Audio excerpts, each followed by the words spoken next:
Okay, bismillahirrahmanirrahim. Assalamualaikum warahmatullahi wabarakatuh. Alhamdulillahi rabbil alamin. Wassalatu wassalamu ala ashrafil anbiya'i wal mursalin wa ala alihi wa sahbihi ajma'in. Qala rabbi shrah li sadri wa yassir li amri wahlul 'uqdatam min lisani yafqahu qawli. Subhanaka la ilma lana illa ma 'allamtana innaka antas samiul alim. Wala haula wala quwwata illa billahil aliyil azim. Okey, tajuk kita hari ini adalah mengharap keampunan Allah Subhanahu wa taala. Kalau dalam buku teks muka surat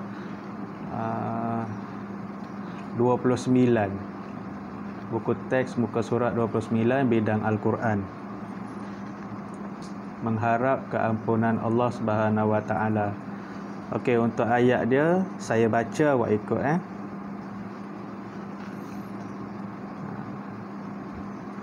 A'udzu billahi minasy syaithanir rajim.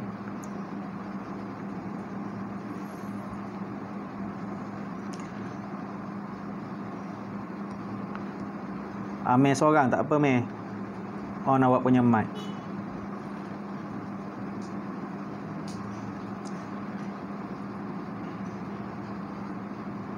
Wasari'u ila maghfiratin min rabbikum.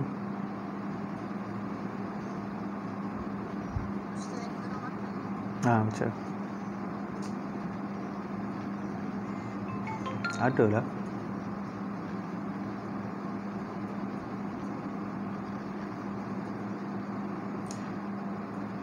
Wa jannatin 'arduhas samawati wal ardu u'iddat lil muttaqin. Okay, surah Ali Imran ayat 133. Wasari'u ila maghfiratin min rabbikum, dan segeralah kamu kepada mengerjakan amal yang baik untuk mendapat keampunan daripada Allah Subhanahu wa taala.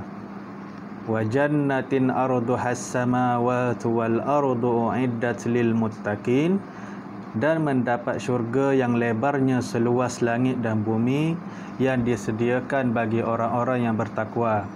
Okey, dalam ayat 133 surah Ali Imran ni Allah menyuruh kita untuk melakukan kebaikan, amal ibadat yang baik, dan amal ibadat yang baik itu adalah untuk mencapai keampunan daripada Allah Subhanahu wa taala, dan untuk mendapatkan syurga Allah yang seluasnya keluasannya langit dan bumi. Luasnya syurga tu seluas langit dan bumi yang disediakan bagi orang-orang yang bertakwa. Okey, ayat seterusnya 134 surah Ali Imran. Allazina yunfikuna fis sarra'i wad-dharra'i wal kaziminal ghaiz wal ghaiza wal 'afina 'anin nas wallahu yuhibbul muhsinin. Iaitu orang yang mendermakan hartanya pada masa senang dan susah, dan orang yang menahan kemarahannya, dan orang yang memaafkan kesalahan orang lain.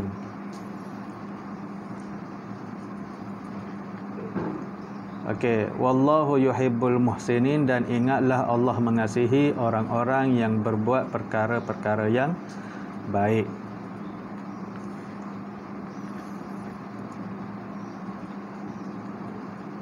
Okey, itu antara ciri-ciri orang yang bertakwa, orang yang dermakan harta dia. Pada waktu dia senang pun dia dermakan, waktu susah pun dia cuba juga untuk menderma, dan orang yang menahan kemarahan. Ciri-ciri orang yang bertakwa, dan orang-orang yang memaafkan kesalahan orang lain. Okey, ayat seterusnya. وَالَّذِينَ إِذَا فَعَلُوا فَاحِشَةً أَوْ ظَلَمُوا أَنفُسَهُمْ ذَكَرُوا اللَّهَ فَاسْتَغْفَرُوا لِذُنُوبِهِمْ wa man yaghfiruz dzunuba illallah wa lam yusirru ala ma fa'alu wa hum ya'lamun. Dan juga orang yang apabila melakukan perbuatan keji atau menzalimi diri sendiri, mereka segera ingat kepada Allah Subhanahu wa taala lalu memohon ampun akan dosa mereka. Dan sememangnya tidak ada yang mengampunkan dosa melainkan Allah. Mereka juga tidak meneruskan perbuatan keji yang dilakukan itu sedang mereka mengetahui akan kesalahan dan akibatnya. Dan orang-orang yang bertakwa lagi adalah orang yang apabila dia buat satu kesalahan ataupun perbuatan yang dimarahi oleh Allah Subhanahu wa taala, perbuatan keji atau menzalimi diri sendiri, maksudnya dia buat apa yang dilarang oleh Allah dan dia tinggal apa yang disuruh oleh Allah, maka dia segera insaf dan memohon ampun kepada Allah Subhanahu wa taala. Bertaubat kepada Allah Subhanahu wa taala. Dan selepas dia bertaubat tu, dia tidak lagi mengulangi kesalahan ataupun dosa yang dia telah buat sebelum ni. Okey, ayat 136, ulaika jazaohum maghfiratum mir rabbihim wa jannatun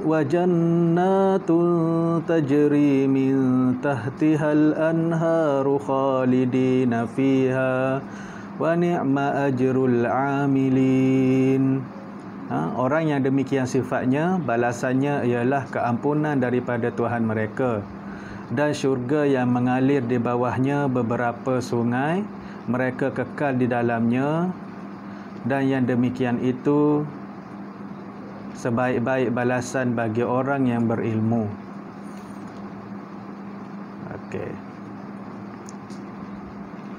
Okey, dalam perbincangan surah ni ataupun ayat ni, ayat-ayat yang saya bacakan tadi tu, dia berkaitan dengan taubat. Suruhan Allah berkaitan dengan taubat. Kita dituntut untuk bersegera bertaubat, dan kita kerana kita tidak mengetahui saat ajal kita akan tiba. Kita kena bertaubat selagi mana pintu taubat itu masih terbuka untuk kita. Sebabnya kalaulah nanti bila di saat-saat akhir, dah saat sakaratul maut, masa tu baru kita nak bertaubat, taubat kita tu dah tak diterima oleh Allah Subhanahu wa taala.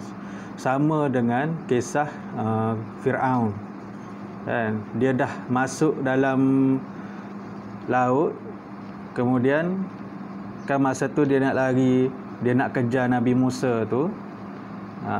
Puak-puak golongan yang pengikut Nabi Musa tu dah sampai ke seberang sana, ya, yang geng-geng Firaun ni masih lagi duduk tengah-tengah laut tu. Masa Allah cantumkan air balik, yang tadinya sebelum tu Nabi Musa hentakkan tongkat dia tu, laut pun terbuka. Masa dia orang dah lepas, datang rombongan Firaun ni pergi sampai dekat tengah-tengah, laut pun tertutup balik. Pada masa tu barulah Firaun ni dia rasa macam nak beriman kepada Tuhan Musa. Pada masa tu, saat-saat akhir tu, taubat dia dah tak diterima lagi dah. Sia-sia. Kerana walikulli ummatin ajal fa iza jaa ajaluhum la yastakhiruna sa'atan wa la yastaqdimun. Dan bagi setiap umat ada tempoh yang telah ditetapkan, maka apabila datang tempohnya, tidak dapat mereka dikemudiakan walau sesaat pun, dan tidak pula mereka didahulukan walaupun sesaat. Dan dia kata setiap umat ni ada tempoh masanya. Kita semua ni ada expired date kita sendiri. Bukan susu soya aja. Kita manusia pun akan ada masanya. Ajal tu datang, pada masa tu tidak dilewatkan seminit dan tidak dicepatkan seminit pun. Allah dah tetapkan masa mana, pukul berapa, hari apa, malam ke, siang ke, minit ke berapa, saat ke berapa, itu dah ditetapkan oleh Allah Subhanahu Wa Taala dan tidak akan dipendekkan walaupun sesaat, tidak akan didahulukan walaupun sesaat. Kalau dah sampai ajal tu. Dan kita juga hendaklah sentiasa menjauhkan diri daripada sebarang perbuatan dosa dan memperbanyakkan amal soleh agar mati dalam husnul khatimah. Husnul khatimah ni maksud dia perakhiran yang baik. Okey. Dan hadis daripada Adi bin Hatim radhiyallahu anhu berkata bahawa Nabi sallallahu alaihi wasallam bersabda, ittaqun nar walau bisyikki tamratin. Takutlah kamu kepada api neraka walaupun bersedekah dengan sebiji tamar. Maka kita nak elakkan daripada api neraka tu, bersedekahlah walau sedikit walaupun dengan sebiji tamar. Kalau pergi masjid, kalau contoh macam lepas ni dah habis, sekarang ni orang lelaki tak pergi, awak tak pergi solat Jumaat lagi kan. Nanti kalau dah habis SOP untuk solat Jumaat dan masjid pun dibuka dengan macam biasa, macam dulu-dulu sebelum adanya coronavirus ni, kita ada 10 sen ke 20 sen ke, kalau ada banyak tu je nak bersedekah, sedekah je lah. Tak perlu tunggu RM10, RM5, tak apa. Supaya kita rasa dengan amalan sedekah kita tu menjauhkan kita daripada api neraka Allah Subhanahu Wa Taala. Kemudian hadis daripada Ibnu Umar berkata, Nabi SAW bersabda, ya ayyuhan nas tubu ilallah fa inni atuba fil yaumi ilaihi mi'ati marrah. Wahai manusia, bertaubatlah kamu kepada Allah Subhanahu Wa Taala, sesungguhnya aku bertaubat kepada Allah pada setiap hari sebanyak 100 kali. Kita manusia biasa, sedangkan Nabi pun bertaubat kepada Allah 100 kali sehari. Kalau kita malas, tak tahulah apa kedudukan kita nak dibandingkan dengan Rasulullah sallallahu alaihi wasallam. Okey, dan ada nota sikit tu, cara menguruskan kemarahan. Waktu kita marah, macam mana nak uruskan kita punya kemarahan. Waktu nak rasa nak marah tu, kebanyakan menyebut a'udzubillahi minasyaitonirrajim. Kerana marah tu adalah satu tipu daya syaitan. Mungkin kita masa tu dah dipengaruhi oleh syaitan, maka kita bacalah a'udzubillahi minasyaitonirrajim. Aku berlindung dengan Allah daripada syaitan yang direjam. Yang kedua, mengubah posisi kepada yang lebih rendah seperti duduk atau berbaring. Masa kita marah tu, contohnya kita marah tu waktu kita berdiri, cuba tenangkan diri untuk duduk ataupun berbaring. Sebab makin kita ke bawah, makin kita tunduk, makin kemarahan tu akan beransur pulih, akan berkurang. Yang ketiga, berdiam diri. Dan yang keempat, yang ni saya rasa paling berkesan. Kita rasa nak marah, kita stopkan marah tu kejap, pergi bilik air, berwuduk. Lepas tu insya-Allah kemarahan tu kita akan rasa tiba-tiba je dia akan reda. Tapi orang kata kalau dah marah mana nak ingat semua ni. So kita kena amalkan lah. Selalu beringat. InsyaAllah boleh.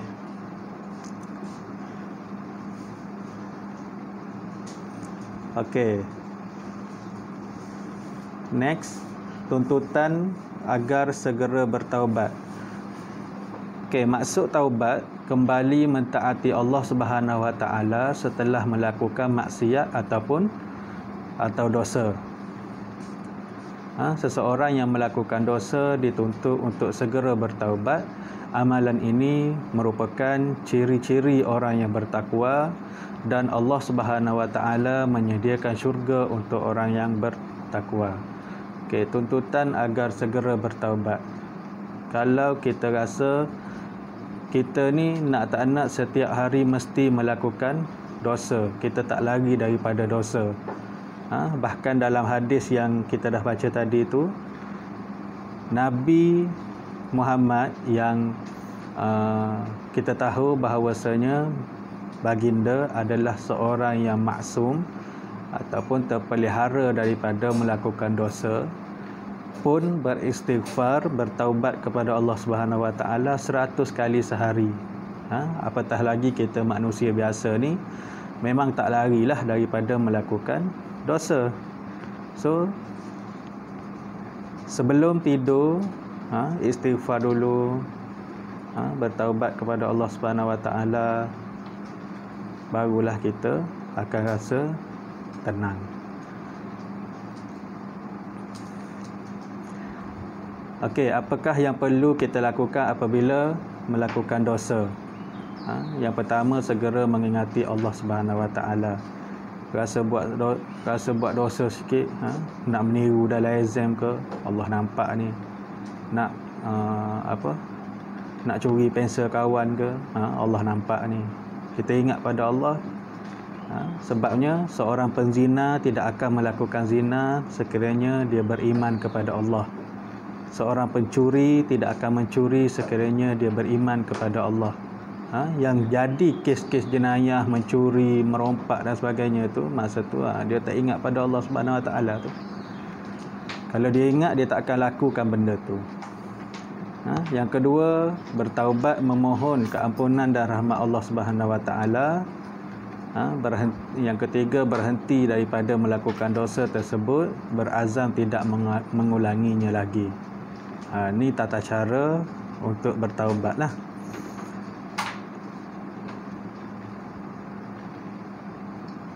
Okey, kemudian dalam ayat ni, dalam ayat yang kita bacakan tadi tu, ada ciri-ciri orang yang bertakwa. Yang pertama, memohon keampunan. Apabila melakukan dosa, sama ada terhadap Allah atau manusia, saya segera memohon keampunan dan kemaafan serta memulangkan haknya. Saya juga berazam tidak akan melakukan dosa tersebut. Okey, ini dalam contoh kita macam mana kalau kesalahan itu melibatkan kita dengan manusia yang lain. Okey, cara bertaubat sebab dosa kita dengan makhluk lain. Kita sedar akan dosa kita tu, yang pertama. Yang kedua, memohon keampunan Allah dan pergi minta maaf dengan orang tu.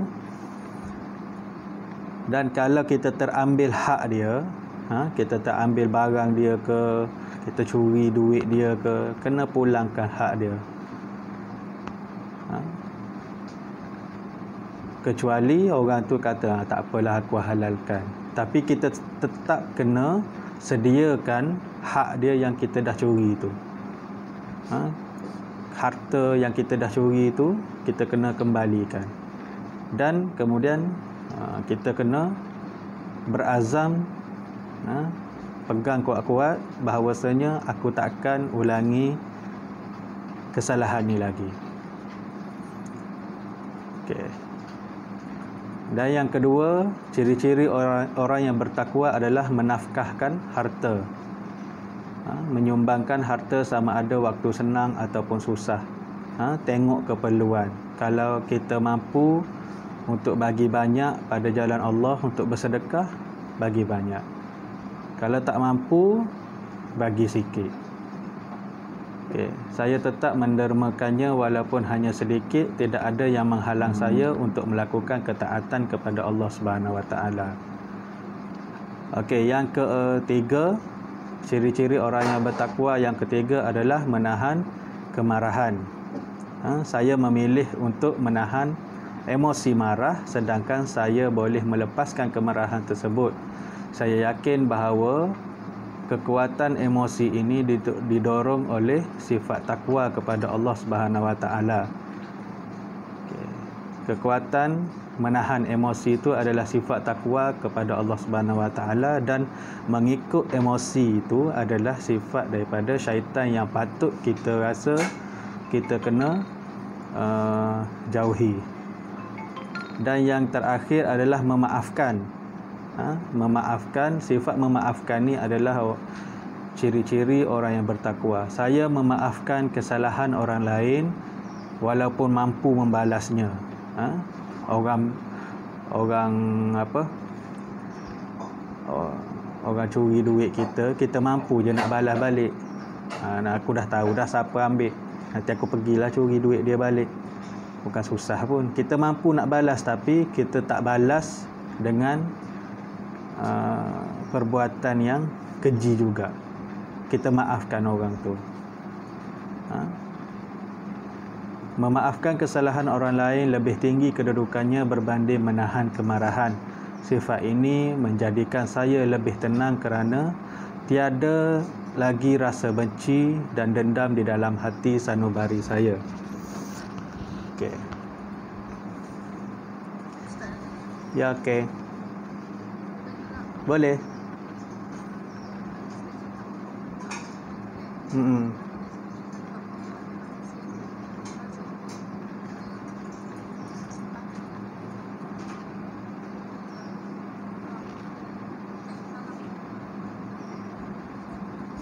Okey, kalau dalam bab menganiaya haiwan, macam contoh dia adalah makhluk lain, kita aniaya haiwan ataupun kita aniaya pokok-pokok, takkanlah kita nak pergi pokok, aku minta maaf tau, semalam aku caras kau, aku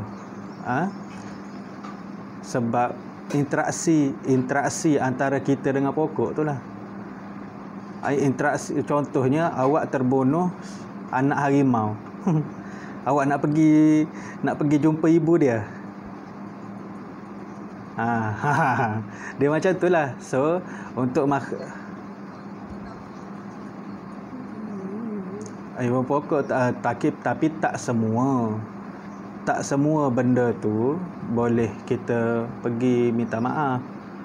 Cuma kalau dengan pokok, dengan tu, so kita minta pada Tuhan je lah yang ampunkan dosa kita tu. Kalau macam tadilah, awak bunuh anak harimau, terbunuh. Tiba-tiba awak rasa bersalah, awak nak pergi jumpa ibu harimau tu. Masak awak. Rezeki dia cakap.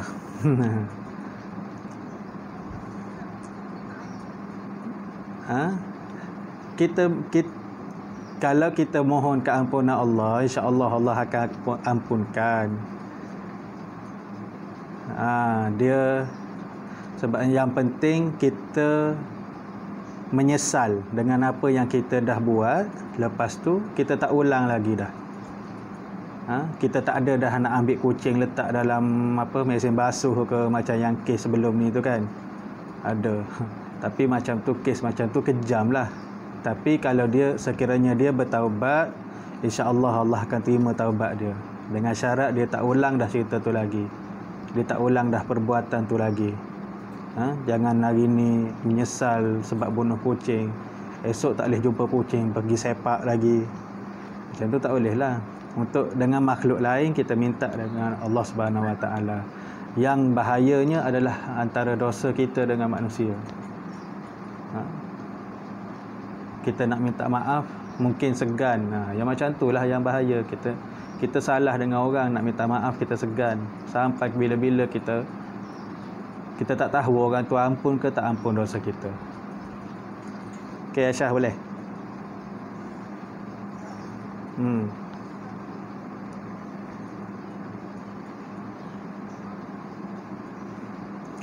Sebab memaafkan dan merendah diri untuk memohon kemaafan tu adalah lebih mulia. Kita tahu kita tak salah, tapi kita still lagi kita tengok macam kita tak salah, tapi tiba-tiba kawan-kawan tak nak dekat dengan kita. Macam contoh awak, Najmi tiba-tiba tak nak tegur awak. Awak tak tahu apa masalah aku, awak pun pergi. Kalau aku ada salah dengan kau, aku minta maaf tau. Tapi aku tak tahu salah aku apa. Tak salah pun kita cakap macam tu. Aku kata, lantak dia tak nak kawan dengan aku, suka hati dia. Bukan aku ada salah dengan dia pun. Sebab kita tak tahu di sebalik tindakan orang pada kita tu, kita tak tahu kita betul ke tak ada salah dengan orang tu. Mungkin kita ada salah yang kita tak sedar, yang kita dah buat pada dia. Okay. Yes. Awak dah minta maaf, so awak selamatlah. So mungkin disebabkan dia pula malu, padahal dia yang ada salah dengan kita. Tapi kita yang dahulukan minta maaf, dia pula rasa malu. Sebenarnya bukan kau yang salah, aku yang salah.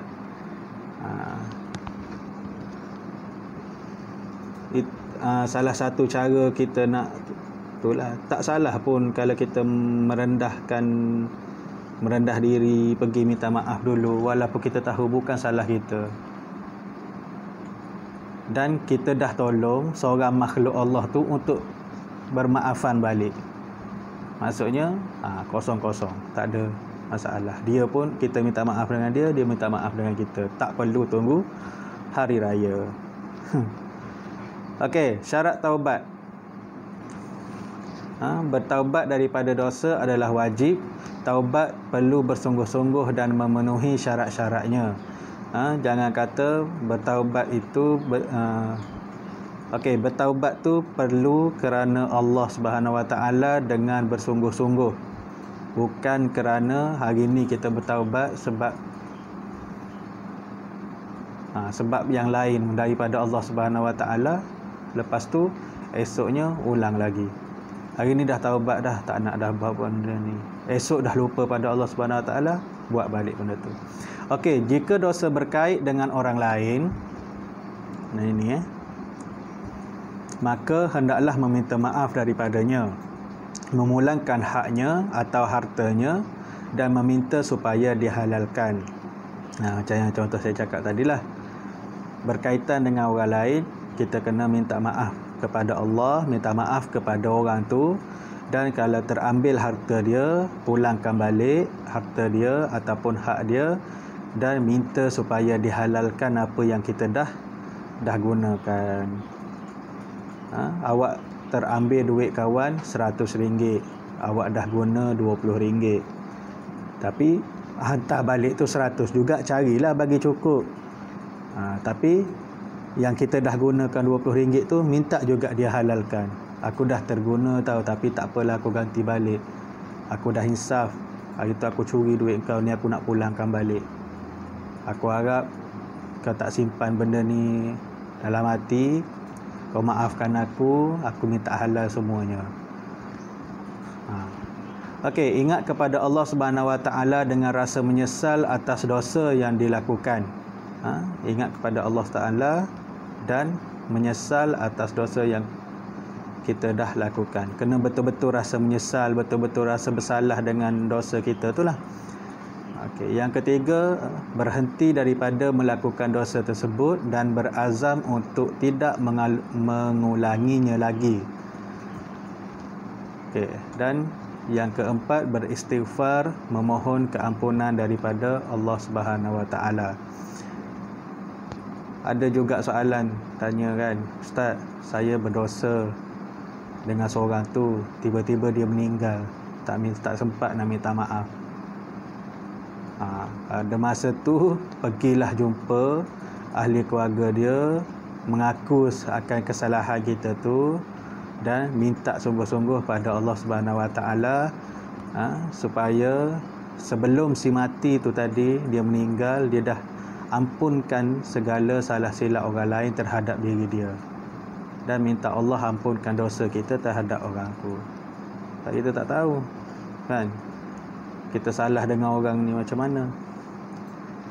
Okey, pengajaran daripada ayat ni ialah yang pertama, sebagai umat Islam kita hendaklah segera bertaubat daripada dosa dan melakukan amal soleh agar menjadi orang yang bertakwa dan mendapat ganjaran syurga daripada Allah Subhanahu Wa Taala. Yang kedua, sebagai umat Islam kita hendaklah membelanjakan harta ke jalan Allah Subhanahu Wa Taala, seperti bersedekah sama ada ketika dalam keadaan senang maupun susah. Yang ketiga, sebagai umat Islam kita hendaklah menahan kemarahan agar pergaduhan itu dapat dielakkan. Bergaduh ni sebab marah je, kalau tak marah tak bergaduh. Okey, dan yang keempat, sebagai umat Islam kita hendaklah memaafkan kesalahan orang lain terhadap kita agar hidup kita lebih harmoni, lebih aman, lebih sejahtera. Okey.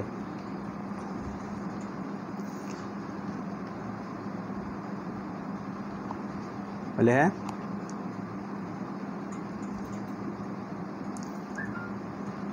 Okey.